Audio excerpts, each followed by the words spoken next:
told you they was pulling us over. What are they pulling us over for? That's a good question. Oh, we got more somebody, y'all get people here, because I might get locked up today. You want to get out? Hell yeah, I'm getting out. No, why? I'm a passenger. I'm allowed to get out. Yeah. I'm allowed to get out. I'm a passenger. I'm a passenger. You pulled over the driver. Yeah, absolutely. Hell yeah, we had seatbelts on. No, it's CPL. Can I see it? Open carry. Do I have to show you? Yes, you do. In the state of Michigan. Show me your CPL. He doesn't have to show you a CPL for open carry. You're not. You can't open carry inside a vehicle. I got it in my. I do have one. Okay, then show it to me. Can you give me a freaking minute, man? Grab the CPL right now. I'm slow. All right. He wants my CPL because I've got the sidearm on in the car. Retaliatory stop all day long. That was Billy Butthurt just to get my name. Cops playing and hoping. All right, guys. In today's intense breakdown, we're diving straight into another heated encounter where everyday citizens stand their ground while law enforcement attempts to push boundaries. The scene begins with a routine drive that quickly turns into a questionable traffic stop, raising serious concerns about authority and retaliation. You'll notice immediately how tension builds as multiple officers arrive, creating pressure through numbers rather than clear legal justification. This moment sets the tone for everything that follows, showing why understanding your rights isn't optional. It's essential when authority starts testing limits. You should know who I am anyway. Yeah, just to get a name. What little piggies are? That is so butthurt, man. Oh, I'm really worried about. They're all so proud of themselves. Look at them. Goodness gracious, guys. Take your damn hand off my door. That's your driver's license. For what? What'd you pull him over for? Pulled you over. You're driving the vehicle. And Make sure they. what law did I break? What law did I break? What law did I break? Now you have to articulate what traffic violation he committed, sir. You have to articulate it. A crime. You have to articulate it. He has a CPL. And he's got it. He's got it. And he done showed it to him. Doesn't matter. Yeah, it does. Yeah, it does. You have to articulate what traffic infraction he committed, sir. What crime did I commit? You have to articulate what traffic infraction he committed. You can't just pull someone over because you want to and not articulate what. Wow. Hold on, man. Wow, what idiots. Chill out. They want to hurt us. They want to put us down on the ground. Yeah, they do. What would I go to jail for? The reason why, There's no identified law. sir, No, there's not. the reason why there's a stop is because he was open carry. Okay, so when he gets inside of a vehicle, As the stop unfolds, confusion turns into confrontation when officers begin shifting explanations, a tactic often used to establish control without clearly articulating a violation. The passengers immediately question the legality of the stop, demanding transparency about what law was actually broken. Instead of direct answers, the conversation pivots toward weapons and documentation, escalating the situation further. The officers reference firearm regulations connected to the state of Michigan, attempting to justify their authority while the occupants remain firm, calm, and aware that changing narratives are often warning signs of a weak legal foundation. he's now got a gun on him, correct? So we need to check to make sure that he has the proper paperwork, which is the CPL or whatever. Are you driving the vehicle? Yes. Okay, driving is a privilege, correct? No. When you sign, okay, you know the law so much. When you sign the paperwork at the bottom of your driver's license, when you get your driver's license, does it or does it not state that anytime a police officer asks for your identification, you are to provide that to them? It does. Only if you Please can articulate give us your the driver's driving license, infraction. please. You have to articulate what traffic crime he committed. Sir, right now this is an investigative stop on a weapon in a vehicle. So he's driving the You vehicle. investigated the person with the weapon. Okay. Just let him Thank you. do it, buddy. All butthurt. Thank you, sir. Okay, pansy. Bunch of pansy piss We need ass, to check bitch into ass this to cops. see if it is legit or not because we don't know what a North Carolina. Well, he mansplaining to somebody else. I knew it. Go mansplain to somebody else. Sir, can I please see your ID too? No. You're not wearing. I didn't commit a crime. I'm a passenger. You're not wearing your seatbelt. I was. I just pulled off when you pulled off. It's on video. It's on video right Dash here. cam, buddy. What the hell? Don't even go there. Trying to. You see, Remember, you told him to stay in the vehicle because he was trying to get I out. was going to get out. You told me to stay in the vehicle. Within moments, the focus shifts toward open carry laws, vehicle rules, and licensing requirements. But the core issue remains unanswered. What triggered the stop in the first place? This is where knowledge becomes power. The passengers begin challenging procedural inconsistencies while recording everything, a strategy that instantly changes the dynamic. Documentation forces accountability. When officers realize their reasoning is being examined in real time, their tone begins to shift. Encounters like this demonstrate how quickly authority can rely on intimidation when clarity is missing, reinforcing why recording public interactions has become a powerful transparency tool. And it's on camera right here on the dash cam. I had my seatbelt on and pulled it off as soon as we stopped. Yeah, they love to harass the people. Wow. You got 20 minutes for this traffic stop. Hope y'all know that. After that, it becomes after that, it's lawsuit territory. It actually started about 10 minutes ago. So You're dropping pig on the floor. Oh no, piggy! That's a good place for a pig on the floor. because we're exercising our rights that we have as Americans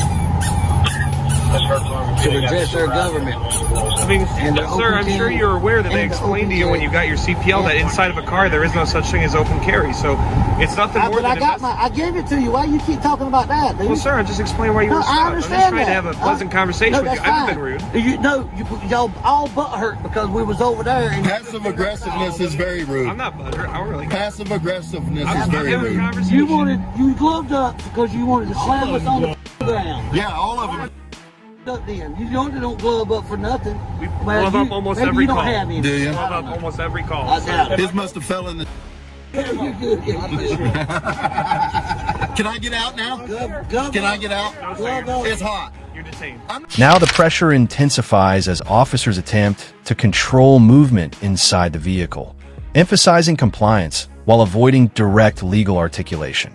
One passenger questions whether he is actually detained, exposing a critical legal distinction many citizens overlook.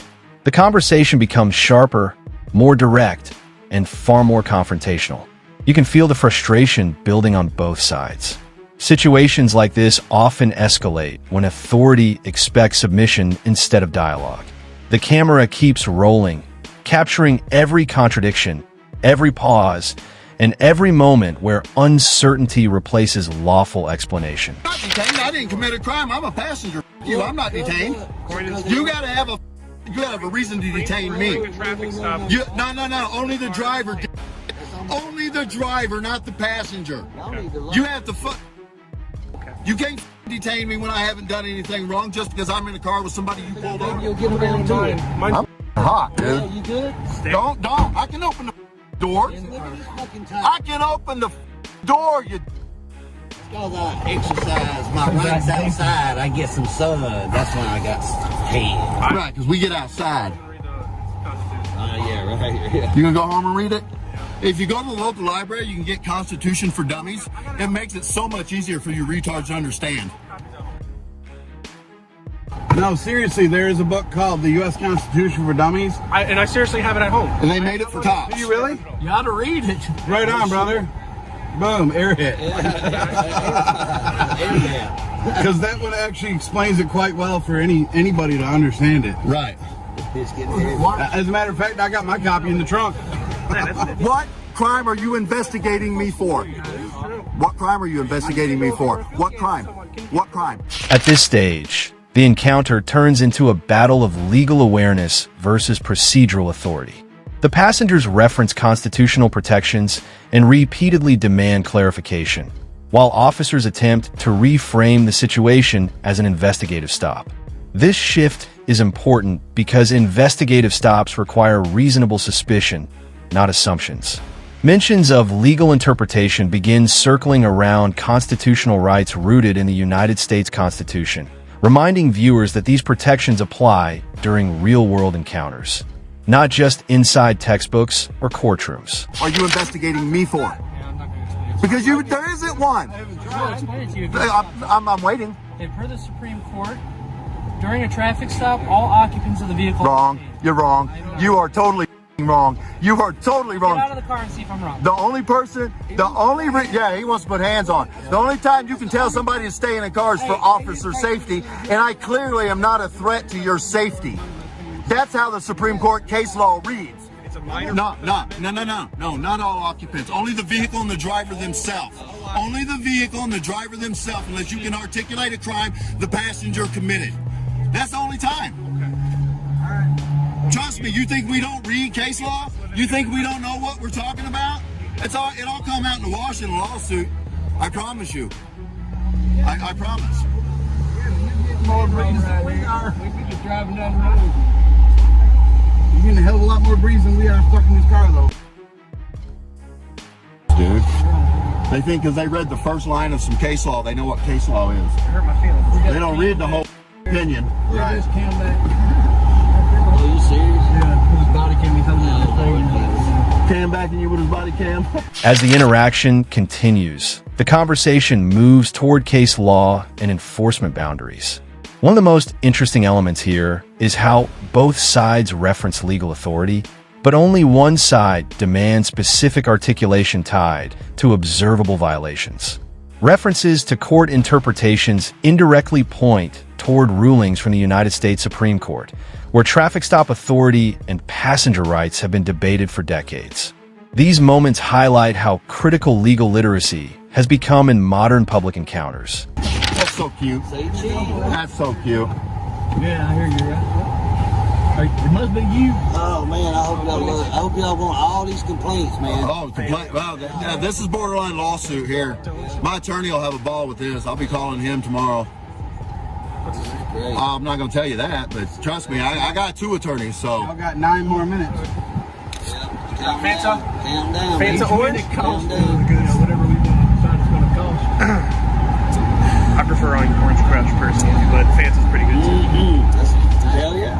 Some Slim Jims, some chips. Man, I'm ready. I'm ready for a day of it.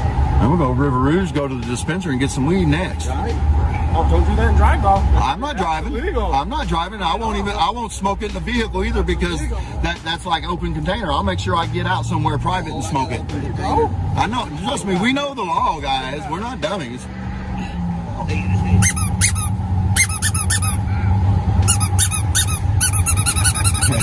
All I hear from when you're talking. I thought we were cool. I guess not.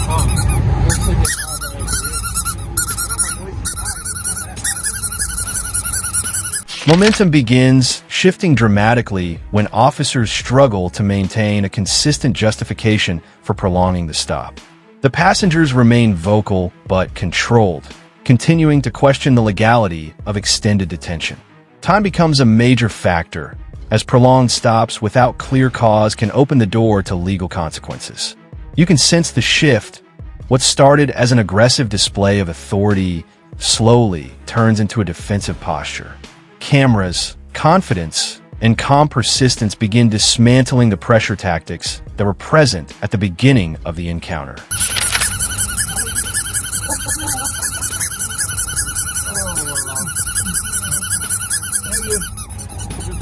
Have a good day. Yourself. Have a good day, douche nozzles. Hey, On a sunflower seed. have a good day, douche nozzles. Don't violate anybody's rights. Y'all make sure you honor your oath to the Constitution. Yes, he absolutely does. But not if you're a sinner.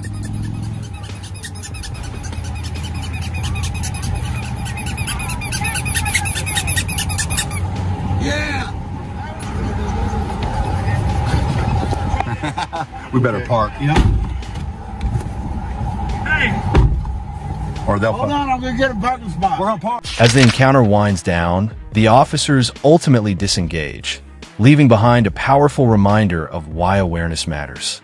Situations like this show that rights are only effective when people understand them and are willing to assert them respectfully but firmly. Documentation once again proves to be the strongest accountability tool available to the public. All right, guys, moments like these reinforce a simple truth: knowledge changes outcomes. Stay informed, stay calm, and always record public interactions, because transparency is often the difference between intimidation and accountability.